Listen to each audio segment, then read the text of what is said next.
Hello viewers, আসসালামু আলাইকুম। Welcome back to my channel. আশা করি সবাই ভালো আছেন।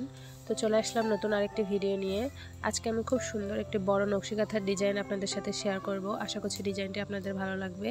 তো এখানে আমি একটা বড় সাইজের সাদা কালারের নকশি কাঁথার ডিজাইন শেয়ার করছি। তো এই কাঁথাটি কিন্তু আমি 6 হাত বাই 5 হাত বানিয়েছি। তো সাদা কালারের উপর আমি এখানে টকটকে গোলাপি কালার এবং সবুজ কালার সুতা ব্যবহার করেছি। তো প্রথমেই কিন্তু আমি কাঁথাটা জুড়ে নিয়ে আমার কাঠের ডাইস দিয়ে প্রথমে ছাপ দিয়ে নিয়েছি। তো দেখুন এই কাঠের ডাইসটাও কিন্তু অনেক সুন্দর একটা ডিজাইন, একটা ফুল আর দুই পাশে দুটো লতা ছড়িয়ে গেছে। তো এই ফুলগুলো আমি 4টা এক জায়গায় ফেলেছি যাতে দেখতে বেশি সুন্দর লাগে। আর ফুলের মাঝখানে যে ডিজাইনটি দেখতে পাচ্ছেন এটা কিন্তু ছিল না, আমি নিজে থেকেই করেছি। ফুলের মাঝখানটায় আমার বেশি ফাঁকা লেগেছে যাতে কাপড়টা আমার তাড়াতাড়ি নষ্ট না হয়ে যায়, সেজন্য আমি ফুলের মাঝখানে এরকম ডিজাইনটা করেছি যাতে দেখতেও ভালো লাগে এবং কাপড়টাও মজবুত হয়।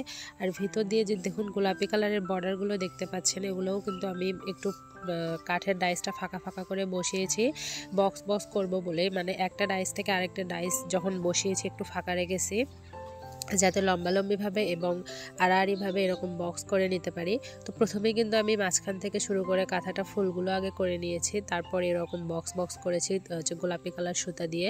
তো এখানে আমি 3টা করে বেজোর সেলাই দিয়েছি। আপনারা চাইলে কিন্তু 1টি বা 2টির মাধ্যমেও করতে পারেন, কিন্তু 3টি বেজোর সেলাই দিলেই কিন্তু অনেক বেশি ভালো ফুটে ওঠে।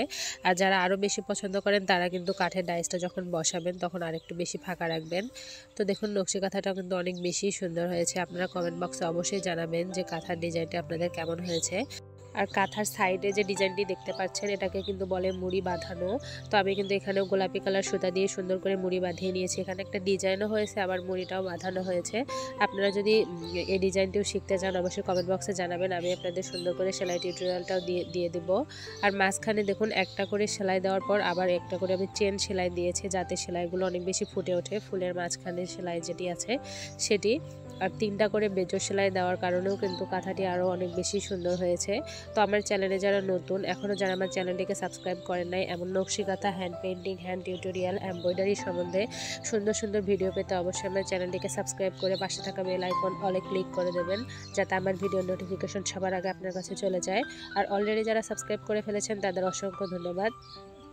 তো দেখুন কাঁথার অপর পৃষ্ঠেও কিন্তু সেলাই আমার সুন্দরভাবে উঠেছে। তো এই কাঁথাটিও কিন্তু আমি মোট 14 গজ কাপড় দিয়ে বানিয়েছি। আপনাদের নকশি কাঁথা সম্বন্ধে যে কোনো ধরনের প্রশ্ন আপনারা কমেন্ট বক্সে করতে পারেন, আমি আপনাদের সুন্দর করে বুঝিয়ে দিব। আর ডিজাইনটিও কেমন লেগেছে অবশ্যই সেটিও কিন্তু কমেন্ট বক্সে আপনারা জানিয়ে দেবেন। আজকের মতো এখানেই বিদায় নিচ্ছি, দেখা হবে নেক্সট ভিডিওতে নতুন কিছু নিয়ে। আল্লাহ হাফেজ।